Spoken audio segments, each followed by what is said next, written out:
Click করুন অ্যাপের bell আইকনে আর সাবস্ক্রাইব করুন এবিপি আনন্দ। সব সময় থাকুন খবরে। সাম্প্রদায়িক বিজেপির সঙ্গে লড়ছি, অথচ সেই বিজেপিকে নিয়েই দুটি পঞ্চায়েত চালাচ্ছি। দলীয় সভায় বিস্ফোরক মন্তব্য তৃণমূল বিধায়ক রবীন্দ্রনাথ ভট্টাচার্য।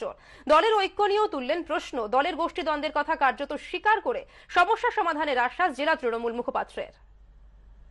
রবীন্দ্রবাবু একজন অত্যন্ত প্রবীণ জননেতা, বিধায়ক।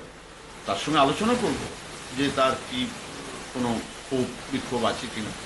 তবে সিঙ্গুর আমাদের একটা সমস্যা কারণ, এবং সেখানে বলতে দ্বিধা নেই, আমাদের দলের মধ্যে একটা ভুল বোঝাবুঝি আছে, একটু ঝগড়াও আছে। সেটাকে মেটাতে হবে। মেটানোর জন্য আমরা চেষ্টা করছি। এতদিন সেই চেষ্টাটা সেইভাবে হয়নি। কল্যাণ ব্যানার্জিকে দায়িত্ব দিয়েছেন মমতা বন্দ্যোপাধ্যায় কোর কমিটির মাধ্যমে হুগলি জেলায় যে সমস্ত সমস্যাগুলো আছে সেইগুলো মিটিয়ে ফেলতে হবে। আমরা আশা করছি আগামী কয়েকদিনের মধ্যে হুগলি জেলা একটা খুব শক্তপোক্ত জায়গায়, যেগুলো একটু নড়বড়ে হয়েছিল, অনেক শক্তপোক্ত জায়গায় আমরা চলে যেতে পারবো।